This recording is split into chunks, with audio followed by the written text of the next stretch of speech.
Wasn't that great data from Justin? I think it's fascinating to see what our mind is actually working like. My wife tells me, but it's great to have a scientist actually giving a confirmation of that.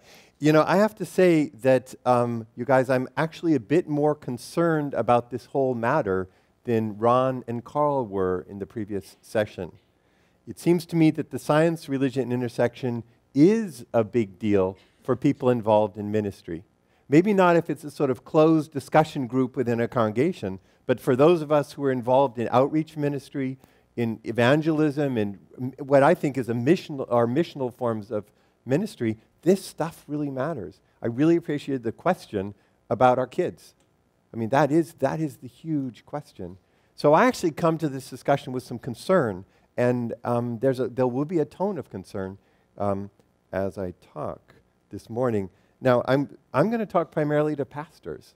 And I mean, I like the geeky books, and I've written the geeky books, and I recant the geeky books because the situation feels urgent to me now.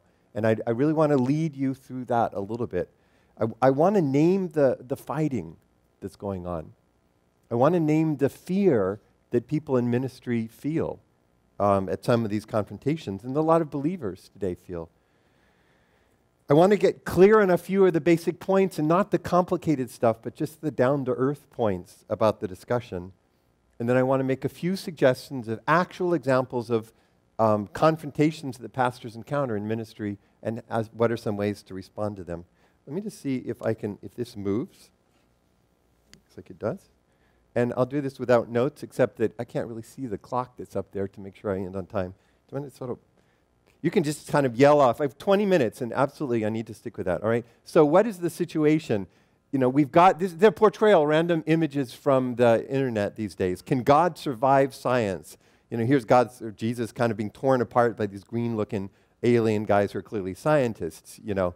The hammer of science comes down on our sacred symbol and just destroys them all, right? The spoof is that we haven't got a clue, right? Those of us who believe. Oh, you've seen this one before. In all the equations, and the guy goes, I think you made your mistake right at the beginning, right? God. Hey, does this have a light on it? Does anyone have a... Where would it be? At the top one? Oh, cool. Okay, we're good. All right. Gabriel talking to Darwin, right? Here's the source of what you gave. And then, you know, we have these attempts to integrate. People write me probably once or twice a month. I've got a new manuscript. I can show that the letters of John 3:16 are written in the DNA code or something like that. You know, you get a lot of that. Biblical evidence room, and you can see it's sort of locked off and closed, and nobody can ever possibly get in there. The God of evolution, and then, oh, I like this one. The hell with natural selection. Let's just eat the nice, fat, young ones.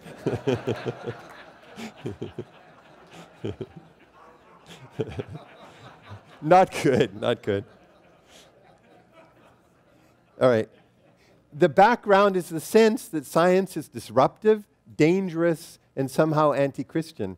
And I actually want to look at some of the guys that have created the sense and encourage you that the answer is, you know, I may encounter some incredibly nauseating quotes, but that doesn't mean that science is inherently, what was it, dangerous, disruptive, and anti-Christian. If we can just say that, almost like a mantra, you know, some scientist comes and quotes something from Dawkins, say, so you guys are all idiots, right?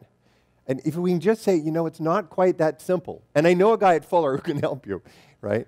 Or at Cosmology School of Theology. So Sam Harris, here's the trinity of these guys, right? I'm just going to do Sam Harris. The truth is that the conflict between religion and science is unavoidable. Proclaimed like a dogma, right? They said theologians were bad at being doctrinal, right? The success of science often comes at the expense of religious dogma, but the maintenance of religious dogma always comes at the expense of science. He just defines the two as in complete conflict. So that's the end of faith.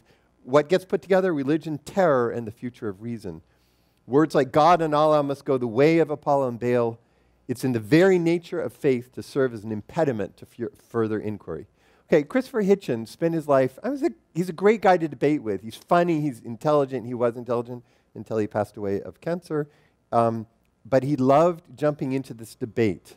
Religion has caused innumerable people not just to conduct themselves no better than others, but to award themselves permission to behave in ways that would make a brothel keeper or an ethnic cleanser raise an eyebrow. Mrs. Bartholomew, my 6th grade Sunday school teacher, an ethnic cleanser? Those are harsh words. People of faith, he loved the sentence so much he made it the subtitle. People of faith are in their different ways planning your and my destruction and the destruction of all the hard-won achievements I've ever touched upon. Religion poisons everything. If that's not, a quick and easy stereotype, I don't know what it is. Jesus is Santa Claus for adults, right? But Richard Dawkins is the highest-selling author. He's the one with the incredible prose. Here's beautiful Richard, right? No question at all. Faith isn't evil, right? Requires no justification, brooks no argument. Professor Justin Barrett did not give any arguments. He brooks no argument, right? Faith is dangerous, and deliberately to implant it into the vulnerable mind of an innocent child is a grievous wrong, right? I mean, if that comes forward in the name of science, right, no wonder our parishioners or people we talk to in outreach discussions think that we inhabit a tree somewhere with no clue. God, in the sense defined, is a delusion, and as our later chapters will show, a pernicious delusion. I'm not attacking any particular version of God or gods. I'm attacking God, all gods, anything and everything supernatural, wherever and whenever they have been or will be invented. Right? So it's all a series of stories and myths that we create. This is my favorite quote. I mean, this guy can write. You wish he was on our side, right? The God of the Old Testament is arguably the most unpleasant character in all fiction. There it is again, right? Fiction, right? Fiction. Jealous and proud of it. Petty, unjust, unforgiving control freak. A vindictive, bloodthirsty ethnic cleanser. There they go again.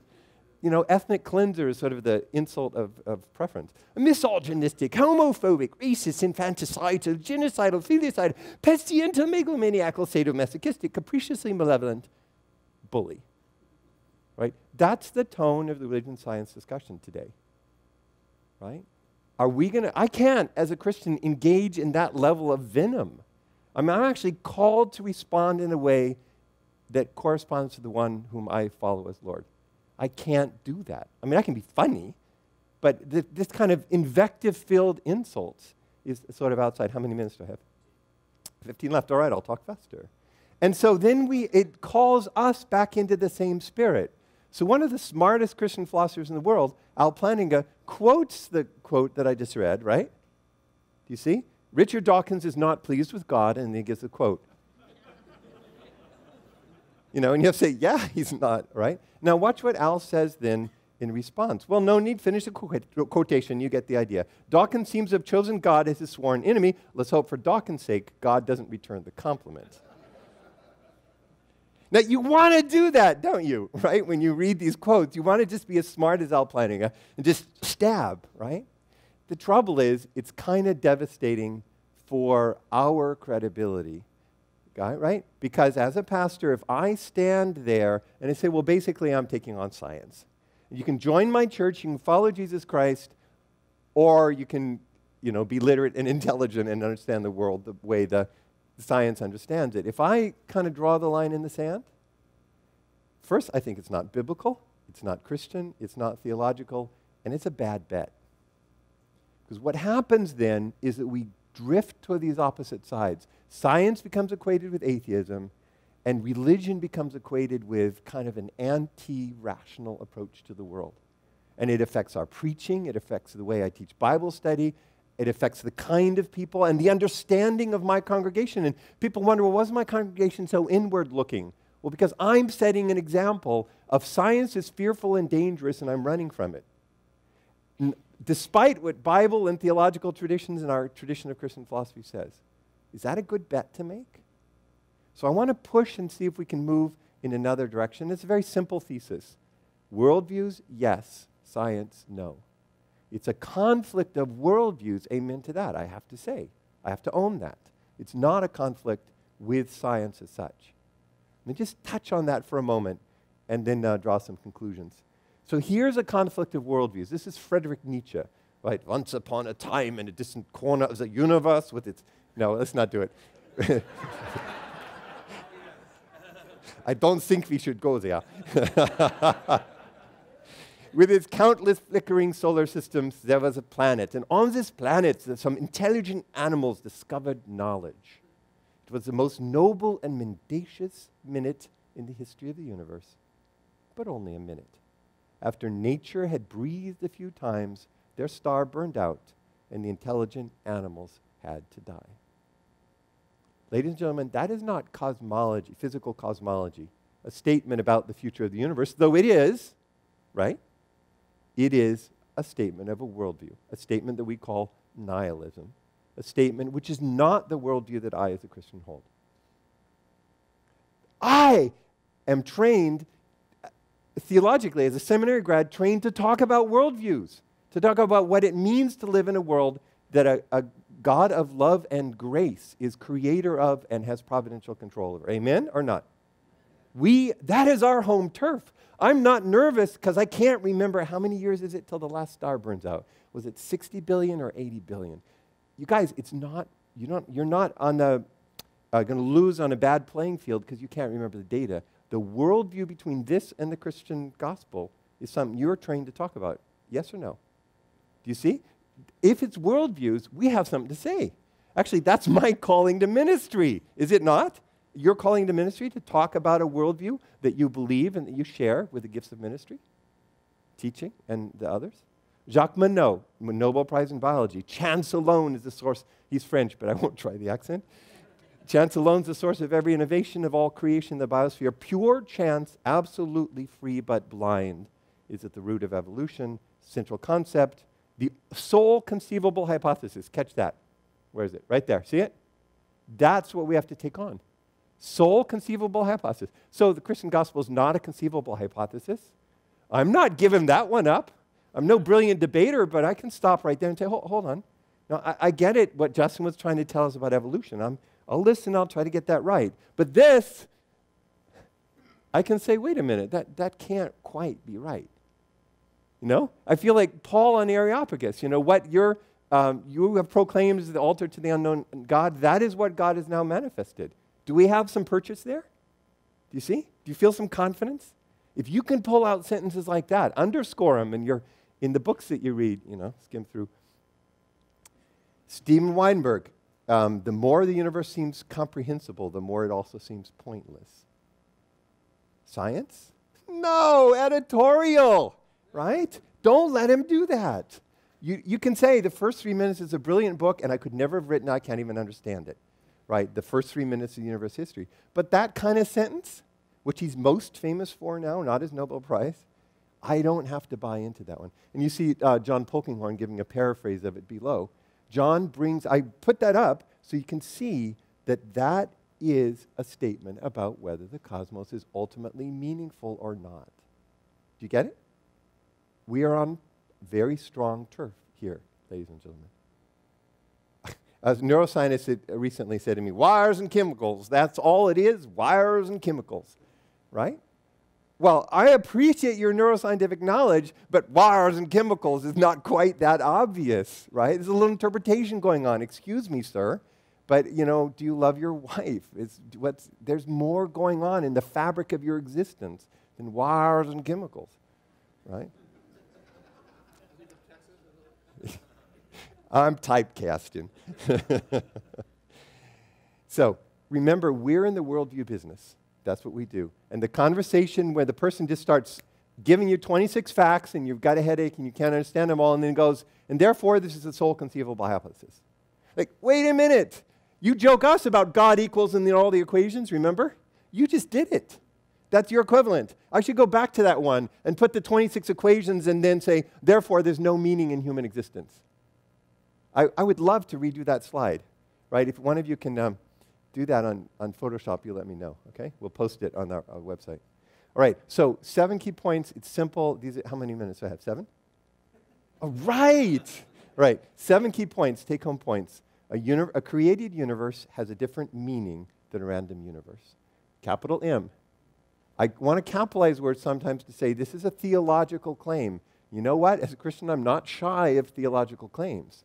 You guys can say metaphysics is bogus, but then, you know, always want to say when somebody says metaphysics or any claims about, beyond empirical reality, you say, excuse me, and the status of that claim? Is it a claim within science? Is it a claim about all of science? Is it kind of above and outside science? So we might call that metaphysical? Well, okay, I guess in a sense. All right, then let's talk. I love talking about metaphysics, right? I believe in a creator. Do you see what I mean? Worldviews is the place where we're on our strength, right? But the facts about the universe are the same for both the new atheists and ourselves. So I'm not fighting with them about facts. You can see when Justin Barrett comes back up and somebody says, well, I really want to challenge you on the claim that 78% respond in the following way. Justin's going to say, here are the 3 authors. I've double-checked the data. We ran a study at Oxford. Don't take Justin on in the facts. Think about them from the standpoint of what you're trained in, which is the preaching and ministry of the gospel, right? Science is about 2 things. Explaining those empirical facts using the methods of science, things like replicable experiments and empirical chains of causes. That's what I think Ron and Carl's session really got out. There isn't that sort of universal method of science. There's this stuff. There's what scientists do.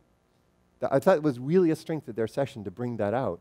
But when you know what they do, ladies and gentlemen, you know what they don't do. Thus, there's no fundamental or in-principle conflict between science and religion. I just want to say that baldly, with no throat clearing. If we can just hold on to that one, right? It likes it if I sort of shake here. The vast majority of the alleged conflicts occur when teams from one sport try to play their game on fields designed for a different sport, right? Again, the 26 equations, therefore the sole conceivable hypothesis is, right? They've just changed playing fields. They left the soccer pitch and they're on the basketball court, right? But when you do, you got to change the ball, you got to change the uniform, right? We are smart enough to be able to point that out. Okay, like for example, you just made a normative statement.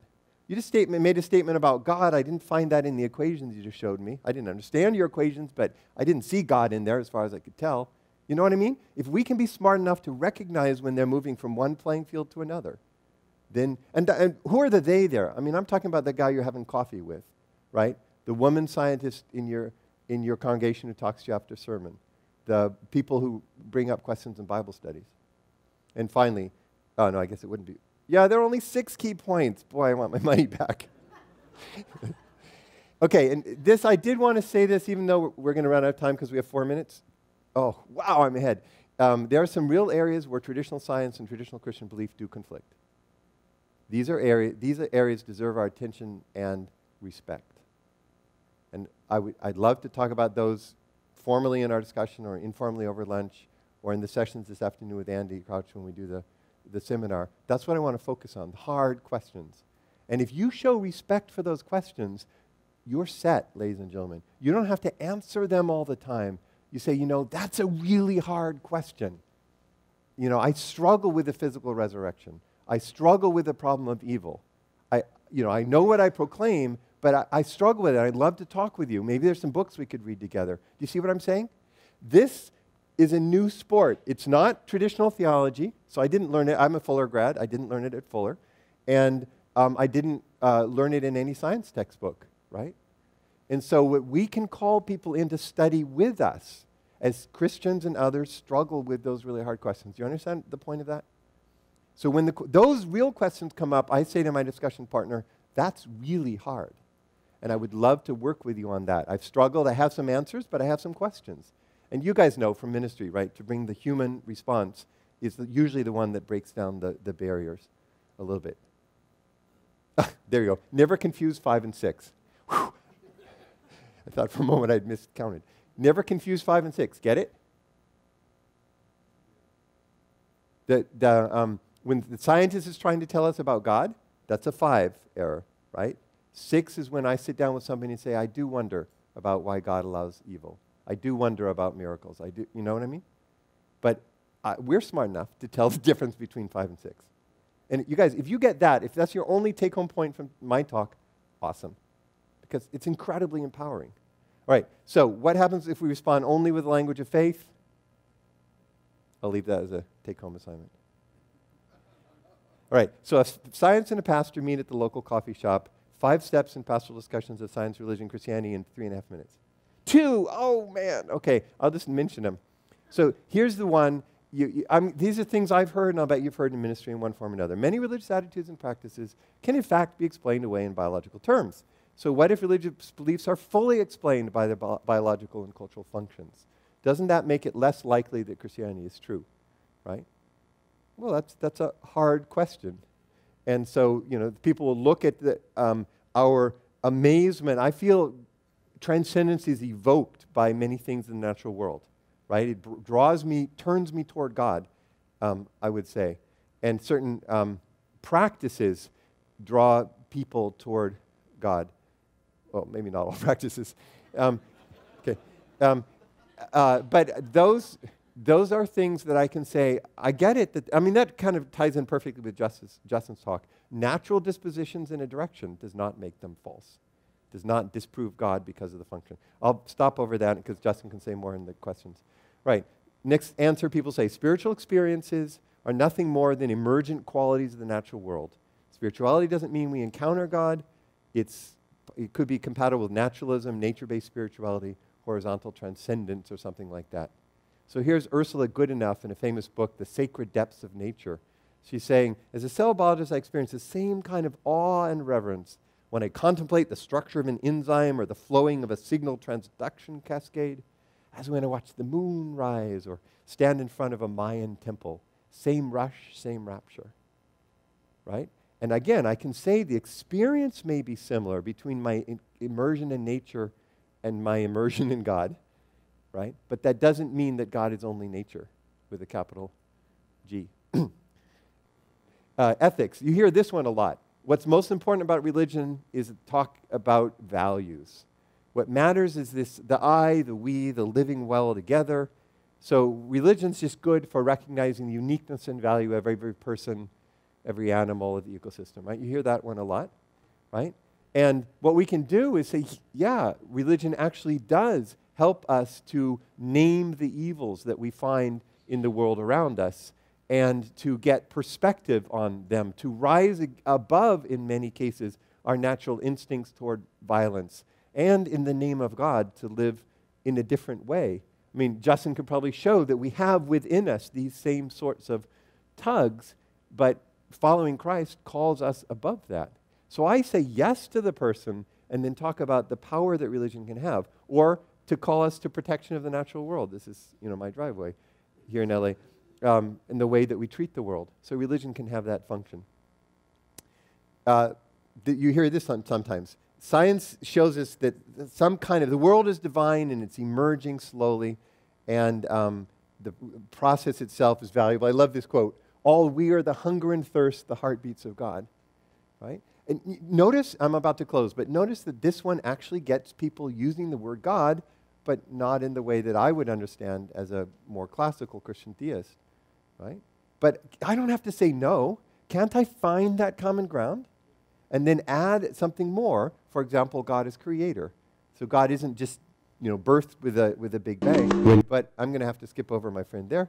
And then finally, the Christian pastor's response, God before and after the emergent process. And that's when I can take the various pieces of those first 4 responses and tie them together into a more Christian response.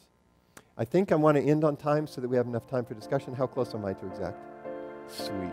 Thanks you guys very much. Appreciate it.